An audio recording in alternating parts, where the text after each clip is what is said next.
Well, it's extremely quiet. How about a big hello to everybody in Tampa, Florida?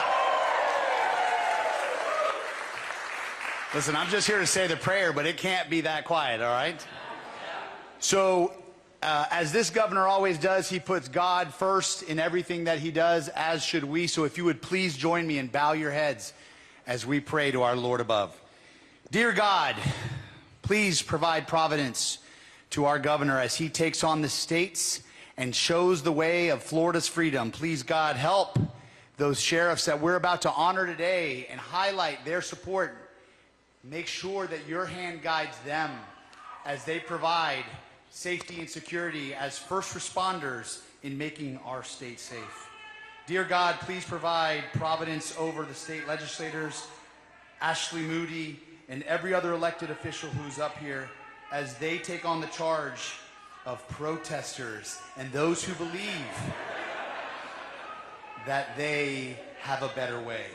May God bring you into the light, protect Florida, and continue to bless Ron DeSantis. In your name, we pray.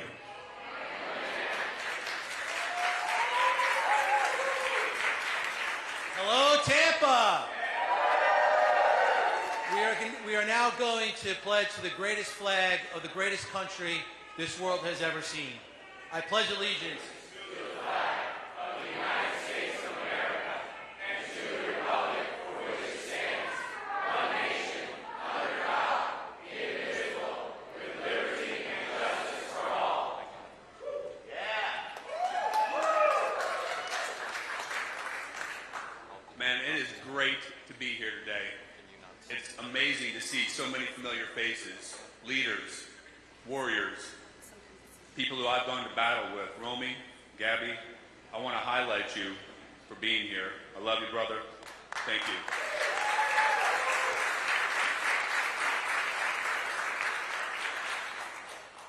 Friends, we're here today to talk about a couple of things that are near and dear to my heart. One is leadership. In hard times, we need strong leaders. We need battle-tested leaders. We need people who have been there, done that, and come back for more. But we also want to talk a little bit about safety and security. This is our home. First and foremost, I'm not a state senator. As much as I love being a Green Beret, I am not a retired Green Beret. I am a dad, and I am a husband first and foremost. And I will not fail, thank you. And I will not fail in the mission to protect and provide for our families. And we're here today to talk about security. Let's look at what's going on in our world right now. Because of the Biden crime family and all the crazy things they're doing, we see the CCP in Russia pushing out there. Their teeth and claws are bared. China is on a new long march to take back and dominate the world. That's not what we want. That's not the American way, right? If you look across our nation, you can see the problems caused by a lack of strong leadership.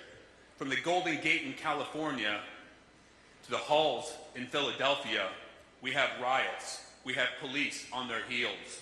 We have cities burning down, unrest. We have prosecutors unwilling to prosecute criminals and hold them accountable. How can we be a nation of laws if we don't do that?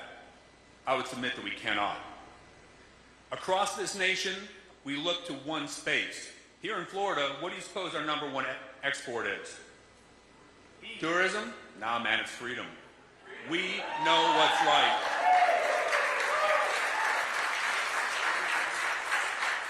When you look at the international stage, you look at the country, you see a lack of leadership, but you do not see that in Florida. We hear you, Laura. Pipe down just a little bit, please. What we have here in Florida is a leader who has the courage, the candor, and the commitment to do what's necessary, the candor to speak the truth. And my friends, he has the commitment to follow through and make sure those things happen. We are so blessed to have had him lead here, to stand up for law enforcement, to pay them more, to give back to our community, to make this a destination where law enforcement wants to come. We back our blue unequivocally, day in and day out.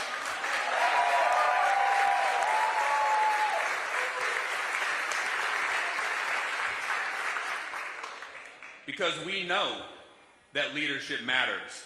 And that leader is Ron DeSantis,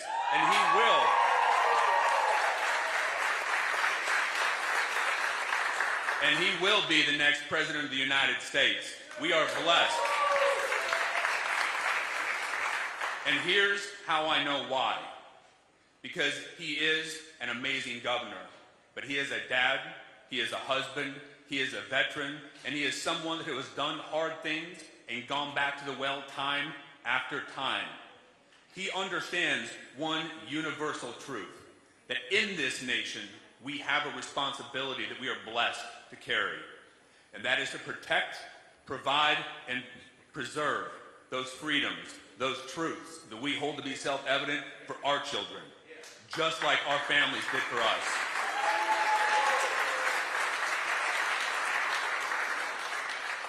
And as we go about our days, understand that he is doing this willingly, going to the well time and time again. And he's blessed to have other people stand beside him. Our Attorney General, Ashley Moody, is here today, and I get the honor of introducing her. And along with her, we have a few of the sheriffs. 60 of 67 sheriffs support our governor because they understand what he's doing.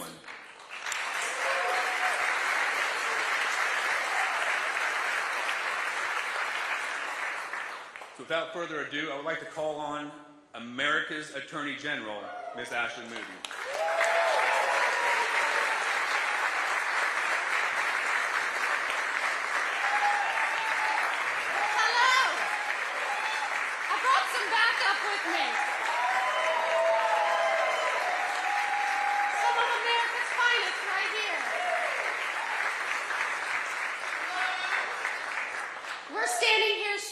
Today, and if you'll look at the list of the law enforcement leaders across the state of Florida that have come out strong for Governor DeSantis, they are Republicans, they are Democrats, they are independents, but they know he is the leader this nation needs to ensure we have a backbone of blue and stability throughout these United States of America.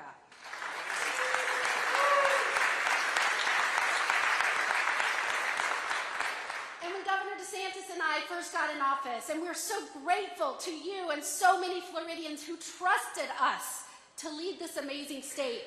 As we saw the nation in so many parts of this country descend into chaos, as we watched businesses flee once great thriving cities, as we watched families pack up and move across the country to escape bad, devastating, liberal, radical policies, this governor held strong because he understands to have a safe, thriving, successful state, you have to have the back of those that enforce the law.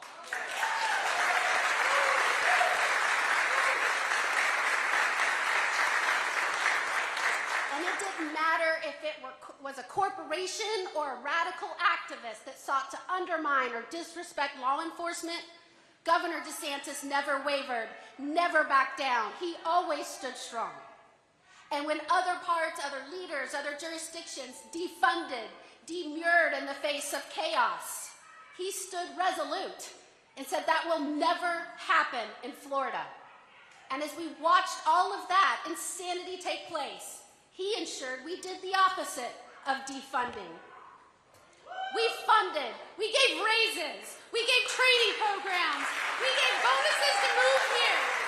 We did housing programs for cops and their families. And this is what is great about Governor DeSantis. He does not just talk. If you're a Floridian and you've watched the last 4 years, he does not just say, I've got their back. He digs in, gets the job done. I call him DeSantis the doer. DeSantis the doer. And so as other law enforcement agencies across this nation face devastating, unsafe loss of ranks, in Florida, we have waiting lists to get in. Half of our waiting lists are officers from other nations that we've convinced to move to Florida to be a Florida hero. And they are happy to do it and escape the nonsense policies from California, New York, Philadelphia, Los Angeles, Portland. They want to move to a state of sanity and common sense and leadership under Governor DeSantis. Amen.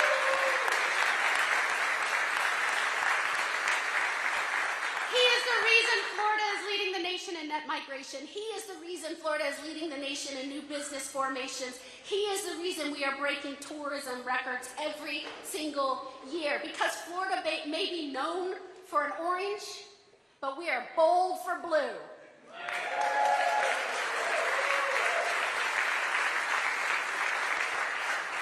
And that is why you see so many of our law enforcement leaders around this state standing up for him when he stood up for them. And when he stood up for them, you know who he was really fighting for? Floridians and their families and our communities and our way of life and the future of this great state. So without further ado, I want to bring up one of our truly heroic law enforcement leaders, Wayne Ivey from Brevard County.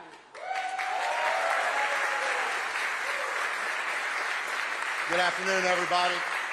I am honored to be standing on this stage, not only with our Attorney General, but with these amazing law enforcement officers and sheriffs that represent just a few of the sheriffs that have now endorsed Governor Ron DeSantis.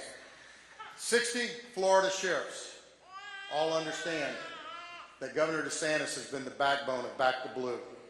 Governor DeSantis has stood with us, has listened to our challenges, has said very boldly, we are going to protect our citizens, we are going to protect our state, and we are going to partner together to get it done.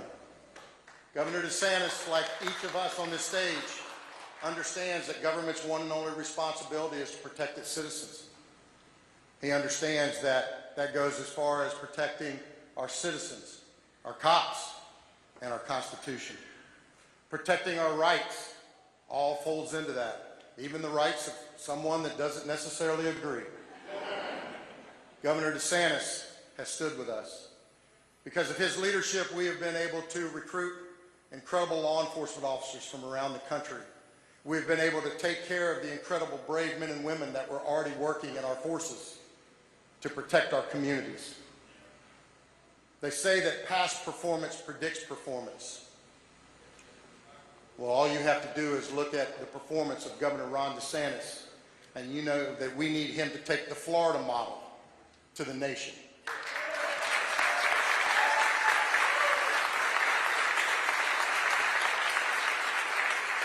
I will tell you that when we go to our sheriff's conferences, you can't get 60 sheriffs to agree on anything, not even where we're going to lunch.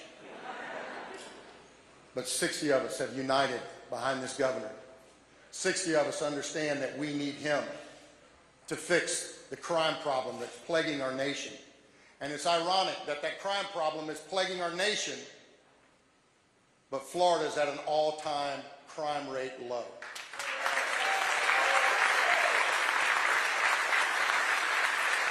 Now, I'm from the Space Coast where we have rocket scientists, but you don't have to be a rocket scientist to figure out why that is. You don't have to be a rocket scientist to figure out that our crime rate is dropping because we have leadership from the top down that is standing up for law and order. We have a governor and attorney general that are getting the job done, that are standing with us and backing the brave men and women that keep evil away from your door while you sleep soundly in your bed. Folks, we need Ron DeSantis.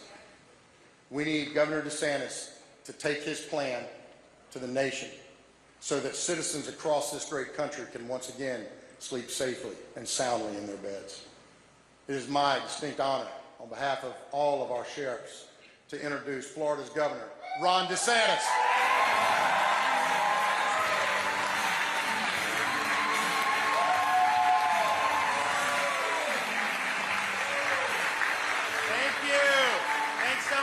Thank you, Wayne. Thanks to all the sheriffs. We're so glad to have your support. And thanks for all that you do to make Florida the freest state in these United States.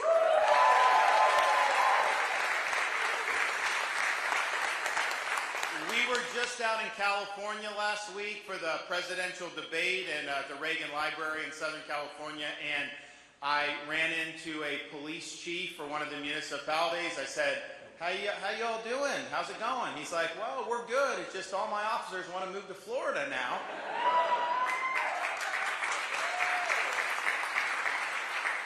But if you look, there's a lot of problems that we see in this country, and you look at Florida, we've tackled those problems here, and we've created a place where people do want to come, not just for families, not just for businesses, but yes, to serve in uniform, and it's something that we're really proud of. You know, we were out in California, and the first thing we did was we did an event at the Veterans of Foreign Wars in Coronado in Southern California. And that brought back memories for me because when I was in the Navy, I got orders to go to Naval Amphibious Base Coronado, and we trained, and that's where we deployed to Iraq as part of Naval Special Warfare Group 1 and the Team 1 and all that. So I am a Florida native. I had not spent much time in Southern California. When I checked into the bachelor officer quarters, the first thing I did as a true Floridian, I looked for the air conditioning unit. They're like, they don't have air conditioning here. I'm like, what do you mean? They're like, you don't need it. Just open the window. It's so nice. So I opened the window. There was no screen on the window, which in Florida, you know, we usually have screen because the bug. No, you don't need a screen. There's no bug. So you do that. And it's just like fresh. It's great. All this stuff. And I'll never forget coming back from Iraq, going to Coronado, getting off that C-5, and just, it was such a great feeling, partially to be back in America, but it was just a great, nice feeling, and I could see why people would want to live there. So my views of that, particularly the southern part of the state, were positive just on that experience. Fast forward to me becoming governor, and even though I was born and raised here, I never remember seeing any California license plates in Florida. We start seeing all these California license plates coming to our state, and a lot of my supporters were concerned about this, because they didn't like, are we going to import Berkeley to Florida and then turn it into different? No, we can't do that. Well, it turns out most of these folks were so fed up with what was going on out there that they pick up their lives, their businesses, their families, and they move across the entire continental United States. You did that. There you go. You did that too. You did that too. From California? Okay. Yeah. And so you're seeing that. So that you moved to? Okay. From California? Michigan? Where? New York, Rhode Island? New Hampshire? Where? Nevada? California? Where in California? Oh, San Francisco. You? Where? South Africa. You know, it's a good point. We were the focus of freedom, not just for the United States, for all over the world during COVID. We had people coming in.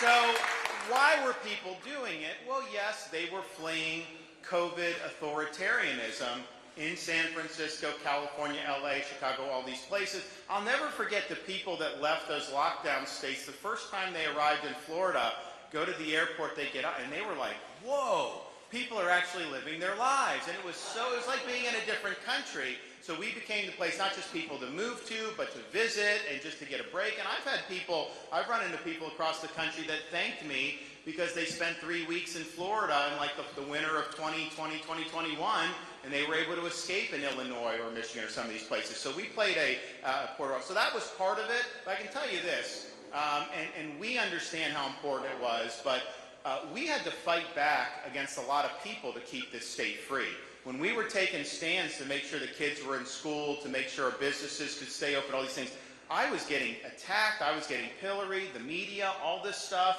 And you know what? We were right and they were wrong. We did it right.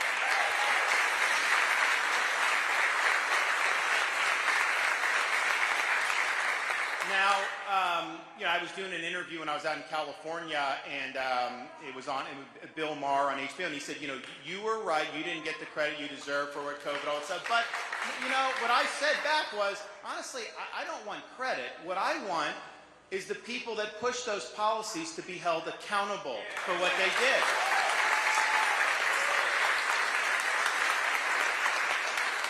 Because if you look at the problems in this country right now, many of them go back to the decision in March of 2020 to shut the country down, to spend trillions and print trillions of dollars, and they did $6 trillion over a one-year period from March of 2020 to March of 2021. Do you think you're going to get inflation when you do that? Of course you're going to do that. And I don't think we would have had the BLM riots if it weren't for the COVID lockdowns. I think that created a lot of pent-up anger in people that led to all that. And obviously we didn't let that happen here, but I mean, you saw that. So going back there, So as president, I'm going to hold these people accountable for what they did. Fauci, the CDC, the NIH, FDA. We're going to drain that medical swamp. We're going to hold them accountable because they want to do it again. And we can never let this happen to our country again. And we are going to do that. And that's something very important. So that was one of the reasons why people came. Obviously, do you want to pay? California has very high state income tax. We don't have income tax in Florida, and we're never going to have it.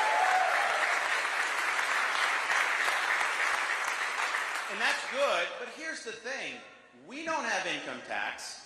We rely on sales tax, and yet California's sales tax is much higher than Florida's. They have the highest sales tax in the country. So I get why people would want to break from that. Businesses want to break from the regulatory overreach, all that stuff for sure. But one of the reasons why people came to Florida was because they knew they and their family would be safe in the state of Florida. And they were not safe in Chicago. They were not safe in Los Angeles. They're not safe in New York City because those communities turn their back on public safety. They turned their back on law enforcement. They empowered elected prosecutors who then wouldn't enforce the law and wouldn't hold people accountable. And what happened in those communities is those communities got destroyed.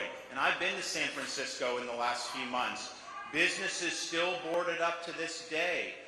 You have people using drugs on the street. You have people that actually defecate on the sidewalk. And this is something that's happening in the United States of America. So people would come here.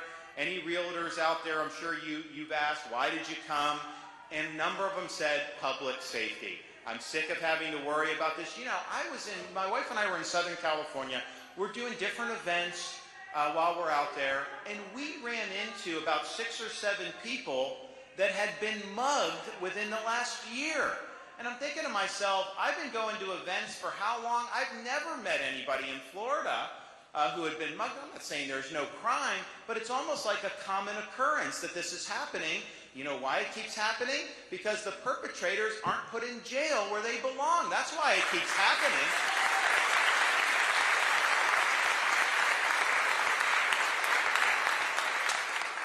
So this country needs to take a page out of Florida's playbook when it comes to law and order. We need law and order in this country more than ever.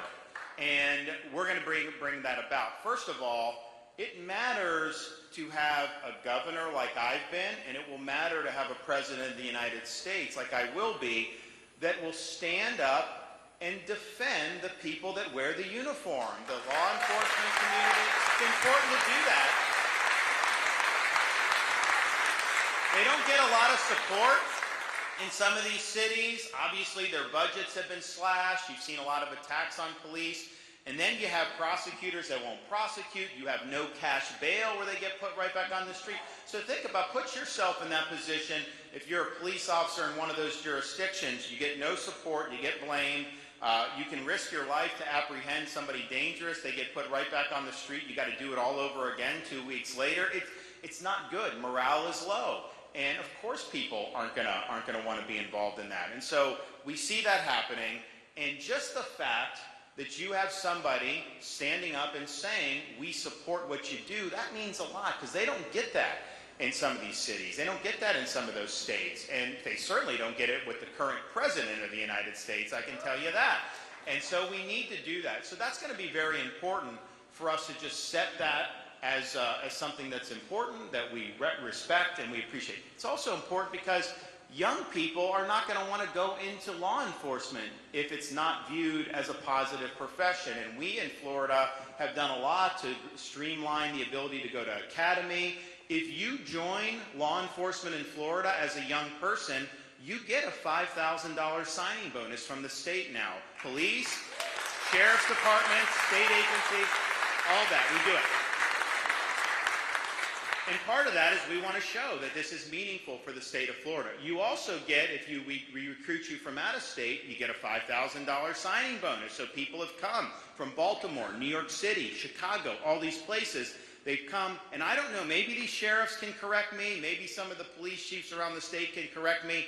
I've not met anybody who regrets the move so far, and we've had a lot of people do it because they feel like they're in a community that appreciates what they're doing, they have the tools they need, they have good laws, and things just work out. So we're going to do that. I think it's very important to just be very honest. And when the media goes through these panics where they try to create these phony controversies, they did the thing in Ferguson, Missouri years ago where you had the guy and all the left and the media was saying that he put his hands up and was yelling, "Don't shoot," and then the cop just mowed him down. That was the narrative that they had put out. And it got a lot of protests, it whipped a lot of, and honestly, I understand that because that would be wrong. If that happened, that would be wrong. Well, what actually happened? Eric Holder, Attorney General under Obama, did the investigation, and they said that was a lie. There was no hands up, don't shoot, and that the officer acted responsibly given the circumstances of the case. And yet the media took it, they ran with it, politicians indulged it. With me as governor, I don't get caught up in these phony narratives. I call them out on the BS. I'm not doing things where there's not evidence for it, and we'll make sure as president we fight back when they're trying to create these false narratives.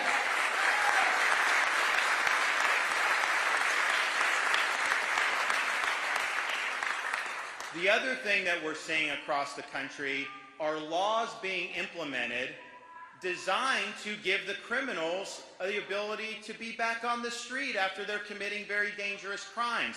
They've eliminated cash bail in New York, in Illinois. They just did it in Los Angeles. This is going to be a carousel. People are going to be out. They're going to commit more crimes. They're going to be out again. And some of these judges are very weak with how they're treating these folks. We need to hold people accountable for their criminal misconduct. And that should apply everywhere in this country.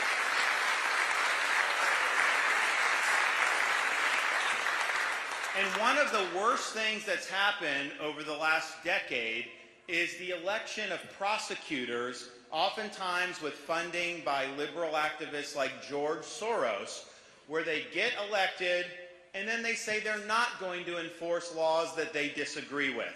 And so in places like San Francisco, Los Angeles, these people that are getting mugged, a lot of times the perpetrator isn't prosecuted. And so they commit all these different crimes, and eventually they end up committing a really, really heinous crime, and people say, "Oh, gee, why didn't somebody do something in the past?" Well, this is intentional, what's going on. I can tell you in Florida, we had an example in Tampa, we had an example in Orlando, and we took action and removed them from their posts because we're not going to put the public safety in jeopardy.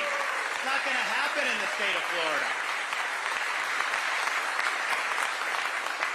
And we just had one a couple months ago in Orlando where we had to suspend the state attorney, and there was a whole bunch of stuff that was investigated. I'm looking at all this, and a lot of the law enforcement had been bugging me to do this for a long time. And I said, look, I have constitutional authority. You got to show the breach of duty, and if you do that, I'll act. Not only can I act, I have a responsibility to act at that point.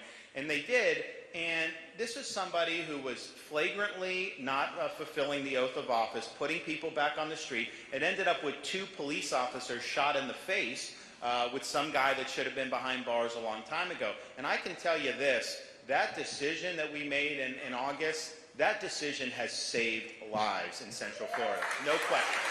No question.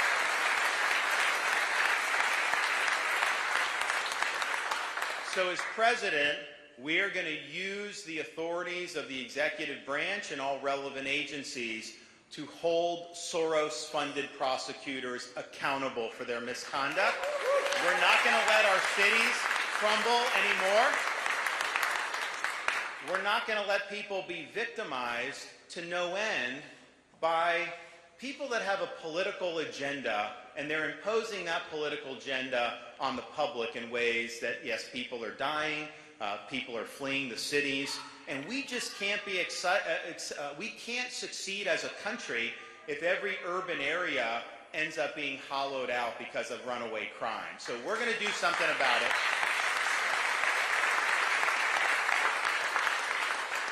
And my promise is very simple. Whether you live in a red state, whether you live in a blue city, whether you live in a blue state, it shouldn't matter.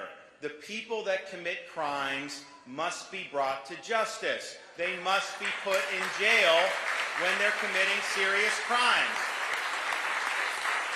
Every American family has the right to be able to work hard and raise their kids in peace, with stability and with law and order. And we're going to make sure from sea to shining sea that the rule of law once again prevails in this country, and that people have a chance to do well regardless of what party is elected to be the mayor or to be the prosecutor. And that's going to make this country much stronger. We're going to get that done.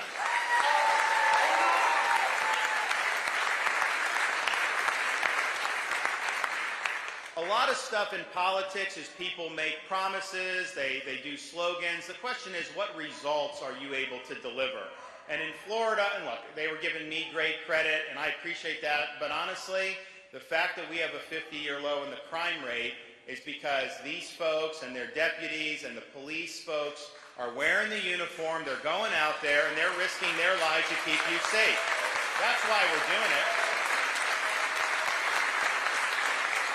So we're proud of having a 50-year low in the crime rate.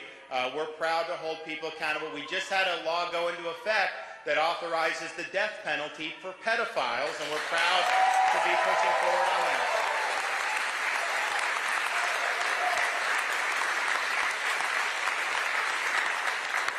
So we understand that this is a team effort. We understand that there's a lot of work that goes into this, that what's happened in Florida, there's a lot of people that have been able to do that. But we're proud of it, and we're not going to ever turn back, of course, in this state, but we need to turn the other direction throughout the United States and make sure that we're driving the crime rate low. So we are going to do it. And part of this, too, is you have to have your own country's borders secured. You can't have people pouring in illegally, committing crimes, running drugs.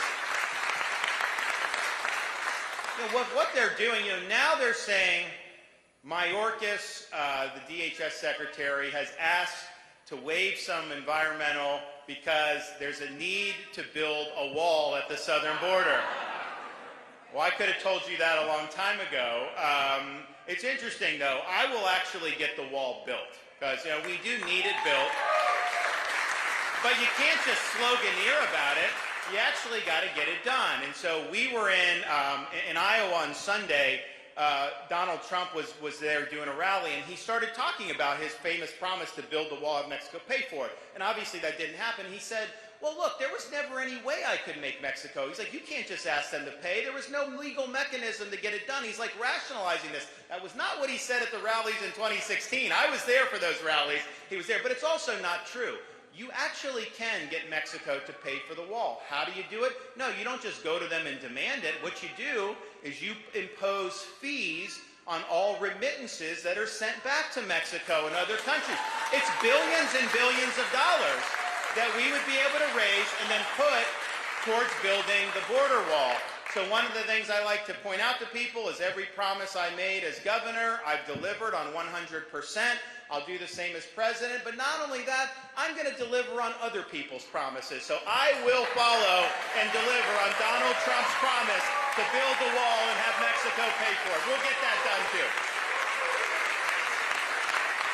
But what they're doing at the border, what the cartels are doing at the border, they're running in product and they're killing tens of thousands of our fellow citizens every year. And look, we've got problems. Addiction is tough. We're actually, Florida, we're the only state in the country, I believe, or one of the few, where you actually had a decline in the overdose rate in the last year. And that's because we have a program that we put in place called the Coordinated Opioid Response Network, the CORE Network, and it's worked. But it's tough. It's a tough issue. The thing with the fentanyl, though, is they put that in all these different things now. You can have somebody that doesn't even use drugs. Maybe they take one painkiller or one Xanax, and if it's laced with fentanyl, they could die. We had a case in Florida where you had an 18-month-old toddler. Family rented an Airbnb. The toddler is playing on the carpet. Apparently, who had the Airbnb before was using drugs. There was residue from fentanyl on the carpet. The baby came in contact with the fentanyl residue, and the baby died as a result of that. So can you imagine, as a family, going to do some vacation, you check in, you have an 18-month-old just playing around, and all of a sudden they drop dead because of this poison that was left on the carpet? This is wrong. This should not be happening in the United States of America. So yes, we're going to declare the border to be a national emergency on day one. We are going to put the military at the U.S. southern border.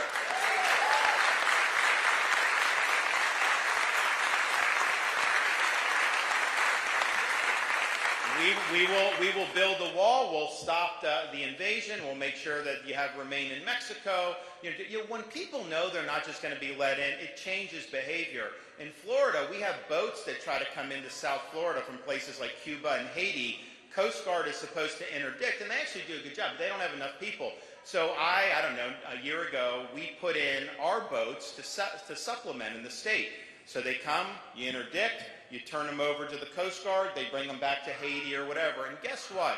Once they know that they are not going to be able to come illegally, the number of people who even try to come by boat has plummeted as a result of that. And so enforcement works, and we're going to do that. It's going to make a big difference. But what I'm going to do that other presidents have not been willing to do is you have to understand what's the root problem of what's happening with the border. It's actually a lot of things, but the biggest problem are the Mexican drug cartels and what they're doing, because they're facilitating this migration. They're making money off bringing people over. They're sex trafficking people, human trafficking, and they're running a lot of drugs. So you can't solve this problem unless you're willing to treat the Mexican drug cartels like the foreign terrorist organizations that they are. And I will do that.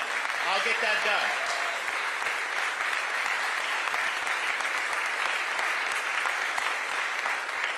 And that means they are invading our country, they are killing our people.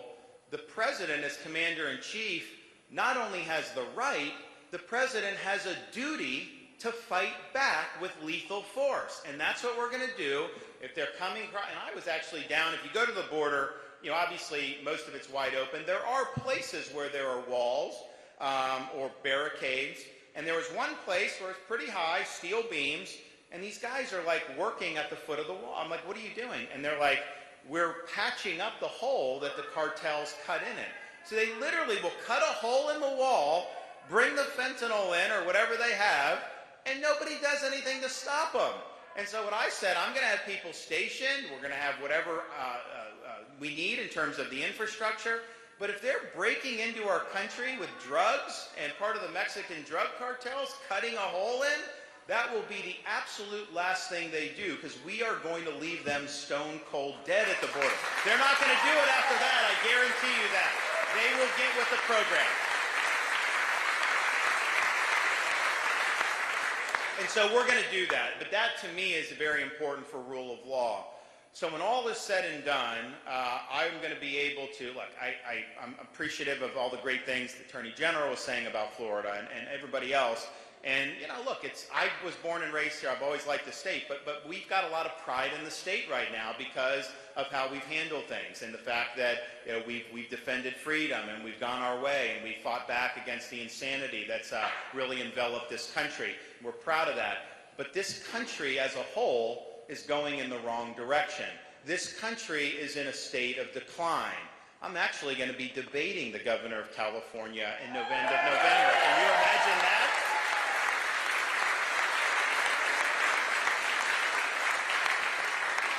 And that debate, it's not as much about Florida, California, because, that debate is over. People are leaving there and moving here. You can't argue with that when people vote with their feet. But I think about the future is California really represents the petri dish for leftism in America. What Biden and his crew are doing, they're about 3 or 4 years behind where California is.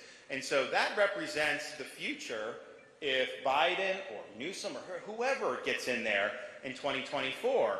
And that's a recipe to accelerate America's decline. And we can't have that. Florida, what we represent a model that can reverse America's decline. We represent a model where we can usher in an American revival that will give this country a new birth of freedom. So this is an important debate. It's an important choice for the country to be able to have. And with me as president for 2 terms, and you need someone that can serve 2 terms. A lame duck president can't get the job done. I'm sorry. That's just the reality. we're going to be able to say, after 2 terms, we're going to be able to say that we restored the American dream in this country. People can get ahead again. If you work hard, you can afford a home, a car, groceries, all these different things will be fully energy dominant and independent, so we'll have lowered gas prices and energy costs, and people are going to be able to succeed again in this country like I always thought everyone can do, but yet you see people that are falling behind. And look, Washington created this mess. And it's Democrats and Republicans up there, by the way, guys. It's not just them. They've both done it. They've wrung up massive debt. They've printed massive amounts of money. And you are paying the result of that. You're paying more for everything because of what they've done. And the thing that bothers me, they don't seem to care about what people are going through. They want to keep going just like they're going. No course correction, just keep doing. That's wrong. We're going to force that course correction, and the country will be better off. We are also going to be able to say, after serving, we're going to be able to say that we restored this country's sovereignty once and for all. You will have a border that matters. The border will be enforceable. And you're not going to have Mexican drug cartels poisoning our people any longer. That will happen. We're also going to be able to say this country is still the world's leading superpower, that our military is strong. People are going to want to join the military in large numbers again, and we will have successfully fended off the threat posed by the Chinese Communist Party. That will mean the 21st century is indeed an American century. We're also going to be able to say that school systems in this country are dedicated to educating kids, not indoctrinating kids.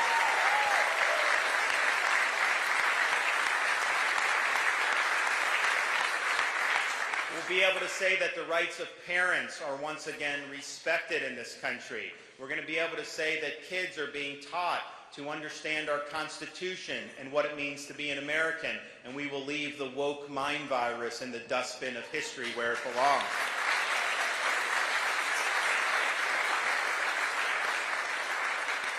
We're also going to be able to say that we restored the Constitution of the United States to its proper place in this country, and that means having a government that's limited, a government that's working alongside us, not an unaccountable bureaucracy that's weaponized against us and that wields power without proper constitutional constraints. If we restore the Constitution, we will be able to preserve this country as a government of, by, and for the people once again.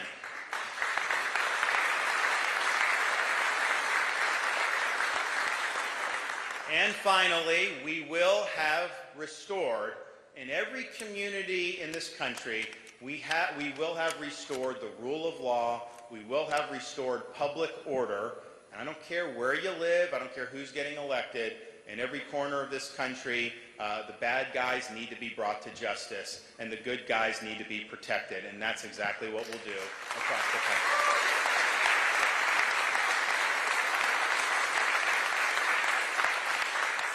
So I thank everybody who's been a part of today's event, the endorsements. We've got great support really across the country from law enforcement. And the thing is I travel different places, and these guys thank me for just standing up for them, even though they're not even in Florida. And I think part of it is because we've been strong on it, and I'm proud of that, but I think part of it is there's just been so few voices out there who've been willing to take strong stands. So we're willing to do that. But the decline of public order, the decline of rule of law, that is contributing to the decline of this country. And 2024 is make or break for this country. We're not getting a mulligan on the 2024 election. The time for excuses is over. We have to make a decision. Are we going to be the first generation of Americans to turn over to our kids and grandkids an America that's less free and less prosperous than the one we inherited? I am not willing to do that. I have a 6, a 5, and a 3-year-old. My wife and I want them to be able to grow up in America where they have the same or greater opportunities that we had growing up. And look, I grew up right across the bay in Dunedin, Florida. I can tell you, if you went back, do we have anyone from Pinellas County here? Yeah, Dunedin. All right, there we go. I can tell you, if you went back, 30, 40 years when I was a kid and said, that guy would be governor of Florida in 15, no one would have believed that, trust me. But I think it shows good that, And I wasn't even planning on that. I was planning on baseball stuff. But anyways, you end up doing it. So you can do well, at least you always could. So we have to do that. And so I'm motivated by that. But I'm also motivated by a sense of obligation to people that have sacrificed in previous generations.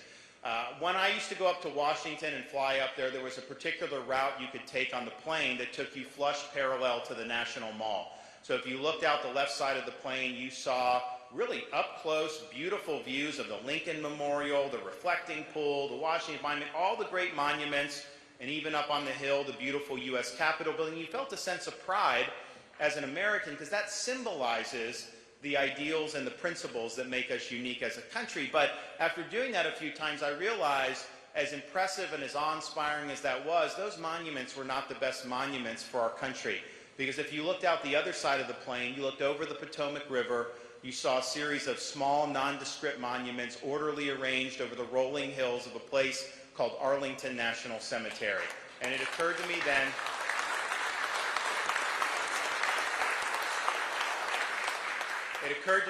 and I believe now, you can have the best Constitution in the world, you can have the best Declaration of Independence in the world. These things do not run on autopilot. It requires every generation of Americans to step up and defend freedom when it's under attack. And yes, that may mean putting on a uniform, risking your life, and indeed giving the last full measure of devotion in service to this country like the people buried at Arlington did. It may just mean doing your part as a citizen, doing your part as a parent or a grandparent. It may mean just showing up to a school board meeting and holding people accountable for what they're doing in the schools. Whatever you have to do in 2024, any contribution you make, just understand it's not cost-free. There's going to be people that aren't going to like that you're standing up for what's right. There's going to be people that could attack you. Certainly, I get attacked all the time. That comes with the territory. But leadership is not cost-free. Leadership requires sacrifice. We're not asked to sacrifice in anything close to the level that the people buried at Arlington were asked to sacrifice and did sacrifice, but we're asked to get the job done in 2024. We're asked to make sure that we're not going to let this country continue to descend the way it's descending. We need a restoration of common sense in this country. We need a restoration of normalcy and sanity in this country. And we will get the job done. We will get in there, and everything I promise I do, I do. I don't make promises that I can't keep, but I can promise you we will get in January of 2025. We will spit nails. We will work across all these different issues. You're going to have an energetic, you're going to have a president that's leading, that's not worried about polls, that's not wedded to the teleprompter, but is going out and getting stuff done. And we're going to do that for 8 consecutive years. And at the end of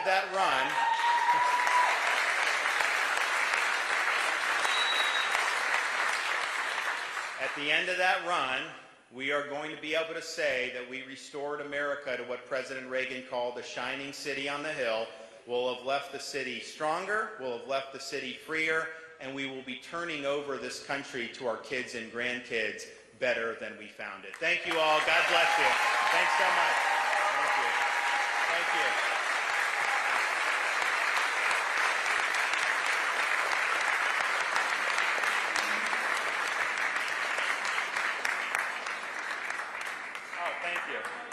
Thank you. Bright futures help you go to college. Okay, good deal. Yeah, we're excited about that. And where are you from here?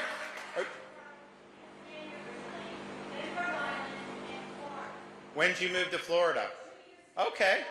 Oh, good. Okay. You know, honestly, I don't like talking about me. You know, I go out and like people say, talk about military, talk about this stuff, talk about your kids, all this stuff. I like focusing on you. But I will say, realtors will tell me, like, this is the first time I've ever had people come saying that they came to a state because they like the governor. When has that ever happened before?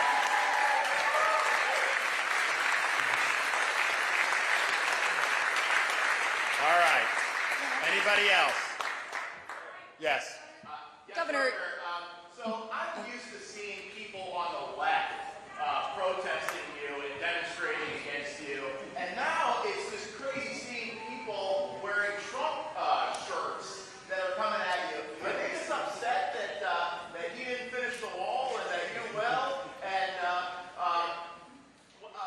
look, here's just the reality. If you want to know who's done more to actually implement and deliver on America First policies, the person that's done that more than anyone else in these United States is right here, me. That's just the reality. That's the reality. Governor, hi. You and Donald Trump have gone back and forth in the last few days over who turned Florida red. Do you believe that you have more support here in the Sunshine State than the former president? Well, he won by 3, I won by 20, so I don't know what you think is better.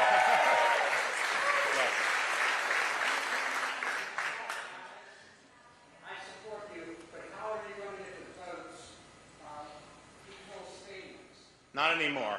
Not anymore. Yeah. So here's the thing. Like, how do you actually win?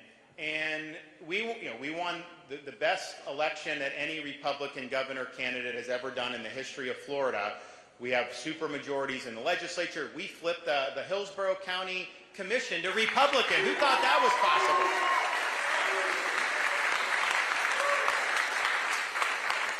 But what I noticed, when you do these elections, it's all about, banking the votes that you need. And so when I remember in the 2020 election, Biden just stayed in his basement, and it's like he wasn't really doing anything. But you know what the Democrats were doing? They were cleaning our clock in Nevada and Georgia. They were harvesting votes. They were doing all this stuff. Now, we banned ballot harvesting in Florida, and it should be banned. It's wrong. But I'm going to tell you this, as your candidate, if harvesting is allowed in a state, I'm harvesting. I'm going to get the votes that we need to win. I'm not going to fight with one hand tied behind my back. I'm not going to whine about it. I'm going to look at the battlefield, and I'm going to execute a plan to be able to win and to be able to win big. But here's the thing. A voter that goes to 10 rallies, their vote counts the same as somebody that's unenthusiastic that then goes and votes. And we just have to understand that. And people will act like 2020, they're like, Biden was such a disaster. But here's the thing. I don't think anybody voted for Biden, okay? They were voting against Trump. That was why they did it. I mean, let's just be honest. He energized Democrats. You could have John Kennedy walk through the door right now, and he wouldn't energize Democrats as much as Donald Trump does. That's just the reality. What did we do in Florida with these Democrats? We defeated these Democrats. We left the Democratic Party in Florida in a pile of ruins. They're dead. In fact, if you go back 2019, 2018, or 2019, 2020, the Democrats had like 300,000 more registrations than we did as Republicans. And partially because of our leadership during COVID, that really started to change. So by the time I got reelected in November, we had 300,000 more Republicans than Democrats. And we never had more R's than D's in Florida history. We did that with me being governor. But here's the best part. 300,000 advantage. Today, that advantage is 600,000. We've added another 300,000 advantage in 1 year. I mean, are you kidding me? Yes, ma'am. What do you think has to happen or change for you to become the GOP frontrunner? So here's the thing. When I was running, and every race I've run early on, nobody said I was the front runner, but you know what? That's how I like it. We want to go, I can tell you, you win on contest by contest. There's not a national primary. So we're doing things like I've spent the last 6 weeks spending a lot of time going to rural counties in Iowa. That is not getting you a lot of fanfare. It's certainly not going to move a national poll, but we're banking people that are going to go caucus for us when it matters. That's all that matters. Who shows up in Iowa in mid-January, New Hampshire, South Carolina, all those different places. And I wouldn't trade places with any candidate for where we are in Iowa. I think we're going to have a tremendous victory there, and I think it's going to be something that's going to totally upend all the conventional wisdom with everything that we do. Governor, yesterday, according to your campaigns, thanks. Donald Trump currently has about $30 million more cash on hand for the primary. And I'm just wondering, if you're the better option, how that happened.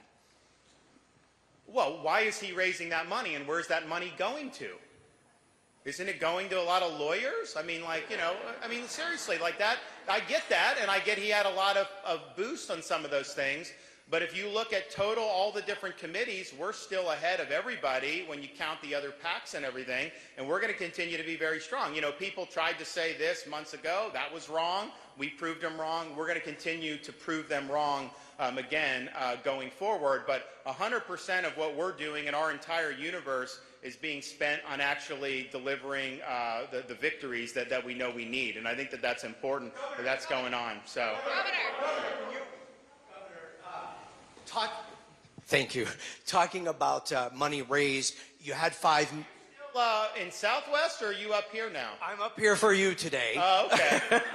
And just asking, you were able to come through with $15 million. Do you feel comfortable you're going to be able to continue to raise the money needed to stay in? Of course, yeah, absolutely. I mean, like, you know, it's like, look at all these other candidates. Like, we're blowing them away. A lot of you guys don't ask them these questions. Like, they should be asking, you know, with all this stuff. And also, Florida, as you know, when you start at the end of May like we did, that's the end of the season. So we're just now getting into the season in Florida. So I've got a lot of stuff that we're going to be doing. So we're going to be very strong on that. We've always been very strong on that. But that ultimately is only one component. The component that matters more than anything is a candidate that's going to go earn people's votes. Nobody is entitled to be nominated. Nobody, especially anybody that couldn't even stop Joe Biden. You are not entitled to be nominated. You've got to earn the nomination. You've got to show how you're going to be able to get the job done, how you're going to be able to make these changes and that are necessary for the country. So we're on the ground. We're earning it from people, town by town, county by county, doing all that stuff. And that is not necessarily a question of dollars and cents, although you need that to be able to do different things. But that's just a question of who's going to earn it, who's going to put the work in. And you know what? Not that a campaign's the same as actually doing the job, but we need a president that's got energy. We need a president that's going to be full throttle for 8 years. We don't need any more presidents that have lost the zip on their fastball. And right now, we're going to be able to go and we're going to be spitting nails. We're going to get the job done. And, you know, you guys can just, here's the thing. What I like about Florida is you don't really have to worry about politics here. Something happens, I'll get it done. Don't worry. Like, you don't have to worry. We see things, we get out in front of them, we take care of it. I mean, just think of all the different things that we've done. I came in, like, you know what? Even before the border was as bad as it's now. It's like we're banning sanctuary cities. We're not going to do that, right? Then we come in and say, you know what? We need to have school choice for everyone. So we do that. We implement it. We need to cut taxes for it. We cut taxes. We need to run surpluses. We've done. We need to pay down debt. We've paid down 25% of our total state debt just since I've been governor. So it's good. But that's the thing. Critical race theory. We eliminated it in our K through 12 schools. Gender ideology. We stood up to Disney to get that out of our schools in Florida. And we're happy to do it.